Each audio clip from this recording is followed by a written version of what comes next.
የካሮት አስደናቂ የጤና ጥቅሞች። ካሮት በዓለም ዙሪያ በጣም ተወዳጅ ከሆኑትና በንጥረ ነገር የበለጸጉ አትክልቶች መካከል አንዱ ነው። በተፈጥሮ ጣፋጭ በመሆኑ በሚያምር ቀለሙና በሚያረካው ጥርት ያለ ይዘቱ ብዙዎች ይወዱታል። ይህ ድንቅ አትክልት በቫይታሚኖች፣ በማዕድናት እና ኃይለኛ በሆኑ አንቲኦክሲዳንቶች የተሞላ ነው።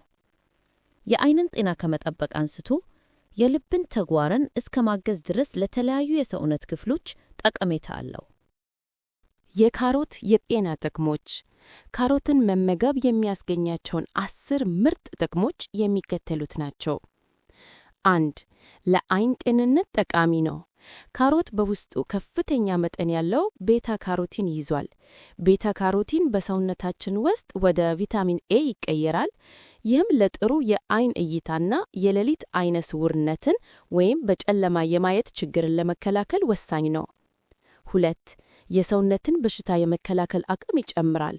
በአንቲኦክሲዳንት፣ በቪታሚን ኤ እና በቪታሚን ሲ የበለጸገ ስለሆነ ሰውነታችንን ከበሽታዎች ይከላከላል።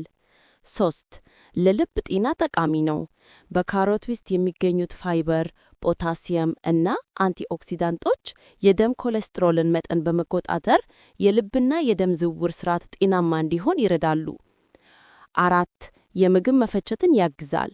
ከፍተኛ የፋይበር ይዘት ስላለው የምግብ መፈጨትንና የሆድ ድርቀትን ለመከላከል ይረዳል። 5. ለቆዳ ውበት ጠቃሚ ነው።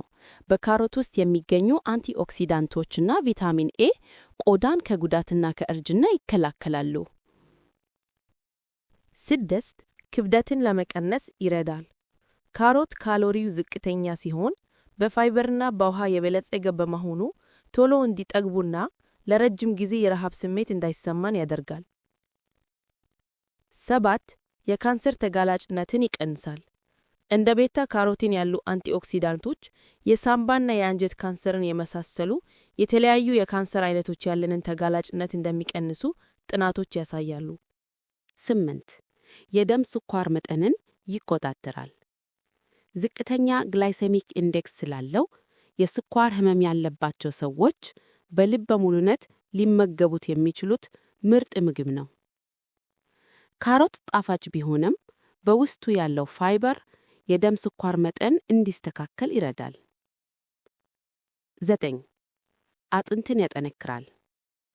በውስጡ ያሉት ቫይታሚን ኬ እና ካልሲየም ለአጥንት ጥንካሬና ጤናማነት ወሳኝ ናቸው።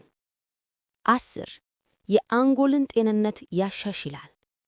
በካሮት ውስጥ የሚገኙት ጸረ ኦክሲዳንቶች የአንጎል ሴሎችን ከጉዳት በመጠበቅ የማስታወስ ችሎታን ያሻሽላሉ። 11. ለአፍ ጤና ጠቃሚ ነው። ካሮትን በጥሬው ማኘክ ጥርስ ላይ የተከማቸውን ፕላክና የምግብ ፍርፋሪ በማስወገድ እንደ ተፈጥሯዊ የጥርስ ብሩሽ ሆኖ ያገለግላል። 12. ጠንካራ አንቲኦክሲዳንት አለው። በካሮት ውስጥ የሚገኙት ካሮቲኖይድስ የሚባሉ ንጥረ ነገሮች ከሰውነት ውስጥ መጥፎ ንጥረ ነገሮችን ፍሪ ራዲካልስ በማስወገድ የሰውነት ሴሎች እንዳይጎዱና እንዳያረጁ ይረዳሉ። ካሮትን በጥሬው በጭማቂ መልክ ወይም በምግብ ውስጥ አብስሎ መመገብ ከሌሎች ምግቦች ጋር በቀላሉ የሚቀላቀል እጅግ በጣም ጠቃሚ ምግብ ያደርገዋል። ዛሬውኑ ካሮት ይጀበሉ ወደ ተሻለ ጤና ጉዞውን ይጀምሩ። ካሮትን መመገብ የሚወዱት እንዴት ነው? በጥሬው፣ የበሰለ ወይስ ጭማቂ አድርገው? ከታች ባለው ኮሜንት መስጫ ላይ ይንገሩን። ይህን ጠቃሚ መረጃ ለሌሎችም እንዲደርስ ላይክ፣ ሼር እና ኮሜንት ማድረግዎን አይርሱ። ለበለጠ የጤና መረጃ ኢትዮ ጤና የፌስቡክ ገጹን ፎሎ ያድርጉ። ጤና ይስጥልን።